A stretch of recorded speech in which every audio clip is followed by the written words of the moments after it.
Hey guys, and welcome back to the Blaze TV podcast. It's Ed Kimberley and Stu Coles with you, and our guest on this edition, a familiar face in returning defenseman Brady Norrish. Brady, we're all stoked to have you back for another year, and welcome back to Coventry. Well, it's good to be back, and thanks very much, guys, for having me on the podcast today. And it's just good to hear from you guys. Yeah, it was a blast last time we had you on, so we had to make it a repeat. But listen, it seemed like it was a really good fit for you in the Blaze last year, and I guess it was a pretty easy decision to come back for numero dos.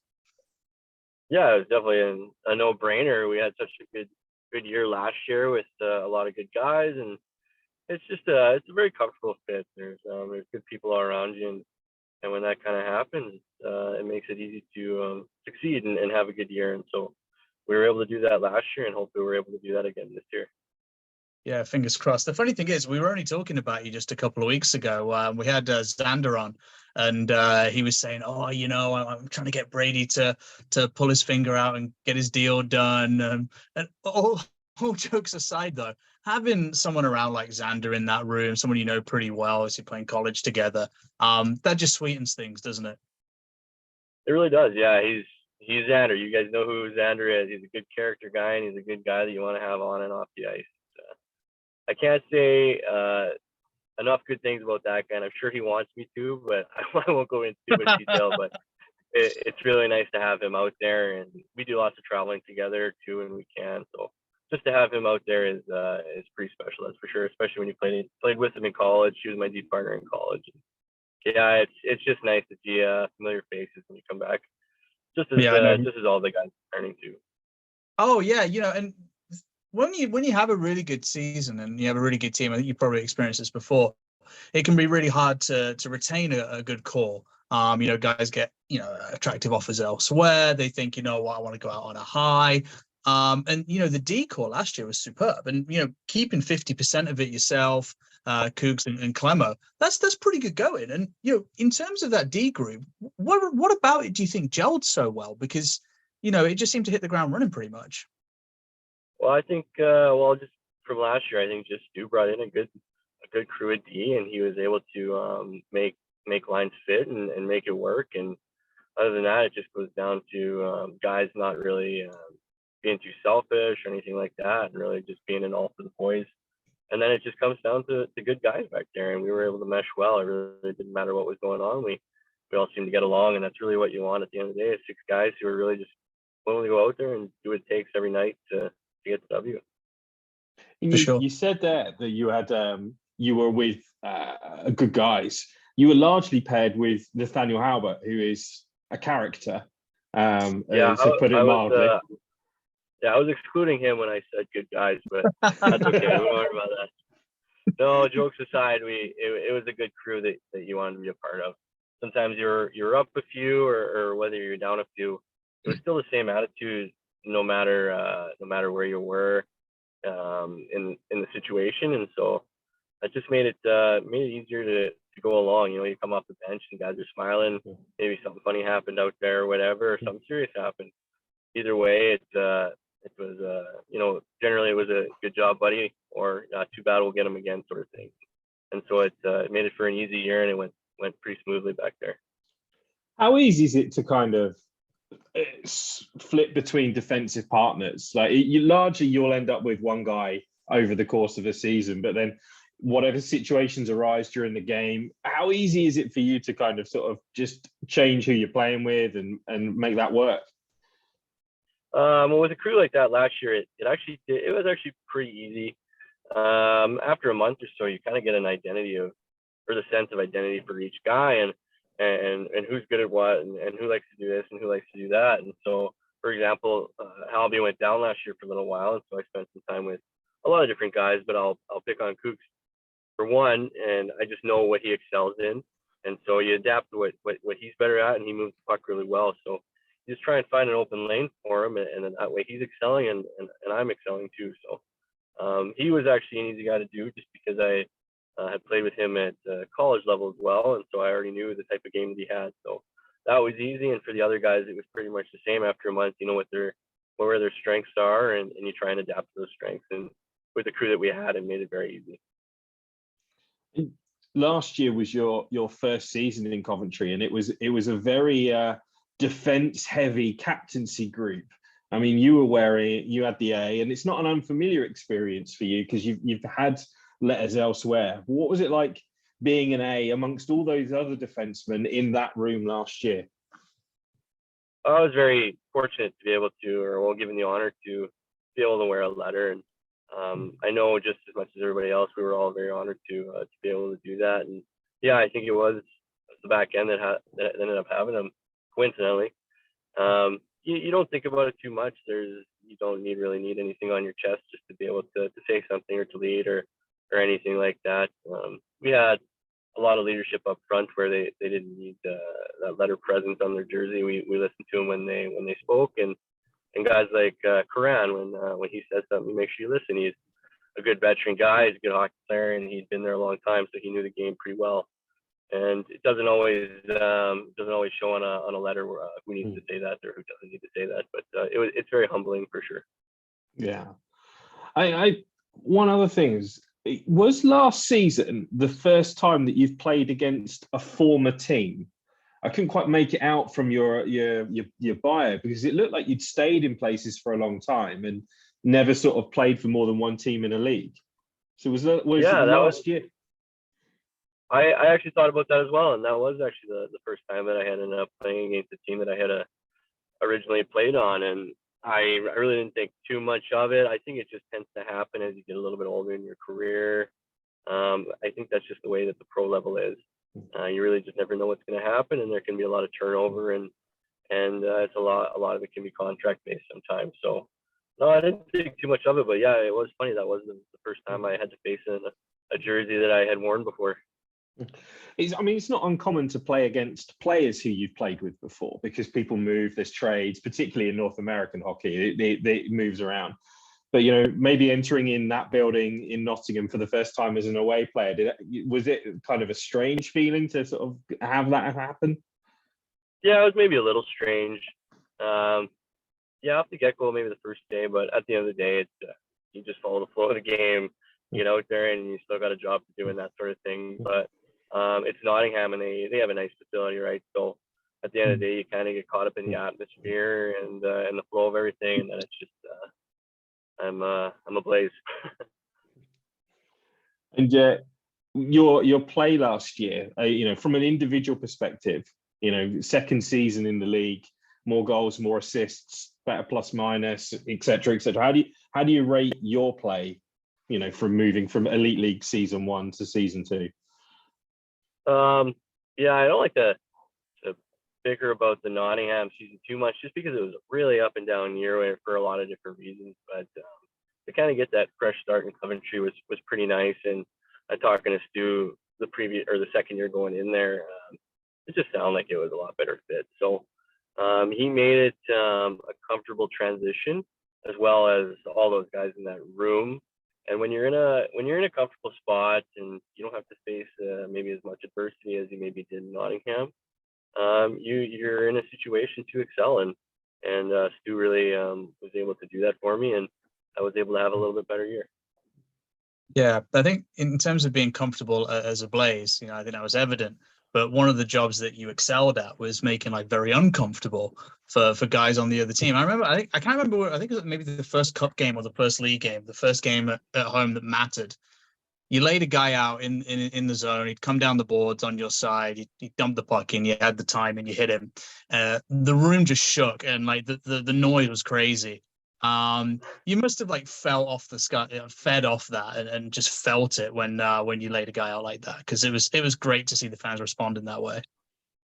Oh, I'm glad they did respond. I don't really recall the hit, but anytime you do make a hit or make a play or whatever it is, you always want the fans to respond in a certain way, or your teammates to respond in a certain way. And I think we definitely had that last year. The Blaze fans are pretty supportive, and if I do try and think back, I'm sure that they were up in arms about that one, which is kind of exciting. So yeah, hopefully I can keep that going this coming year. But it's always nice to make a cool play or a cool hit or something like that for Blaze fans. Yeah, for sure. I think we saw various things in all three zones from you, which is very exciting. We talked to Xander about it a couple of weeks back. We talked to Kim about it. I don't want to flog the point too much, but we seemed like we were pretty close to silverware last year. The cup was pretty close. The playoffs were pretty close. A couple of bad nights at the office, and they slipped away. But it seemed like just the brand of hockey, how it all came together, the compete level, just everything was a real good advert for what Danny's been trying to do in Coventry. Wouldn't you agree? Oh, very much. Yeah, it was a very good mesh last year, and you can't talk about it enough for how good the crew was there, and how well the hockey really came around, and how well we were playing close to the end. And at the end of the day, it's a back and forth game, and it can be a game of inches, and it just wasn't really in the cards for us. But no, you can still look back to that year and say it was a good year and a successful year. But unfortunately, we weren't able to get it done. But I still look back and say it was a good time, and had lots of good opportunities for sure. Yeah, and we'll talk about the returning guys a little bit more, but I think understanding those aggregate games, the kind of little nuances of the league, they matter, don't they? We kind of take them for granted. Guys like you and me have been around a little while, eh?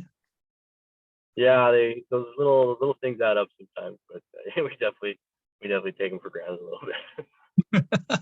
But one thing I think maybe I don't know whether we take it for granted before, but in terms of net minding, we've usually ran the one import guy. We've got a British kid back up, and then last year I think the road had got a little heavy, and we brought in Mickey Reiner towards the end of the year, and that balance with him and Pav seemed to work really nicely. How does that affect you as a defenseman when you've got two different guys coming in as opposed to one? Is it easier? Is it not really any different? You just do your job. How does it kind of feel? I think you still just focus on doing your job, but Pav's had a lot of minutes where he was playing some really good hockey, and love seeing him back there, and he was playing good hockey. But I think the game's changing now, where you rely on two good goalies to be in there for you, and for a lot of reasons, goalies can't really play that long and maintain that consistently for so long. So to be able to give Pavs a rest and get Mickey in there was pretty good, and they were able to find a really good balance there at the end of the year. Yeah, I think in terms of balance, looking at the net minding duo for this year, obviously Taron, we know he was lights out in Cardiff for a couple of years. He had a good youth sports career.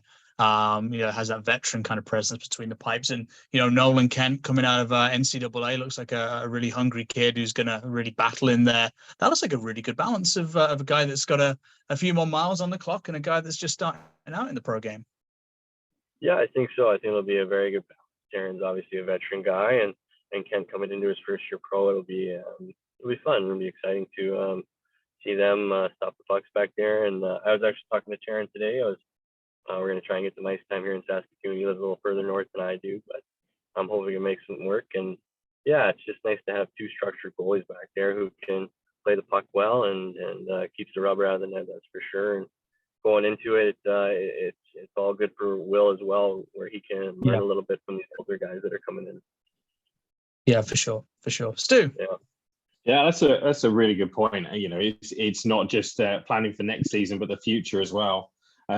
Stability often seems to be a key when people talk about long-term planning and getting guys back. It's not just the defense. We mentioned that there's a number coming back, but it's forwards as well. There's a Kim Talberg, Mitch Cook, who were 45 goals between them last year. Kirkup and Dudek after joining mid-season this year.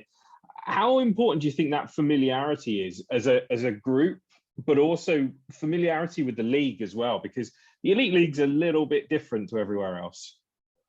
Yeah, it is. Every time you can bring guys back, it's great, and especially the caliber of guys that are coming back this year. And when they can come back and they can find chemistry throughout a league that they already know, you already have an advantage. So we know who's coming back, and they know the type of hockey players that they are. So I'm sure Stu has some things worked out that he's able to find some chemistry and move forward into this league. And like you said, the elite league is a little bit different than other ones. And so if you're familiar with it already, it certainly helps you moving forward. That's for sure. With the guys that are new coming in, you mentioned that you're trying to get some ice with Taron Kozin and get some time there. Do you know much of about the other guys coming in so far, or is it all we'll see you in Coventry in September and see how it works? I know a little bit.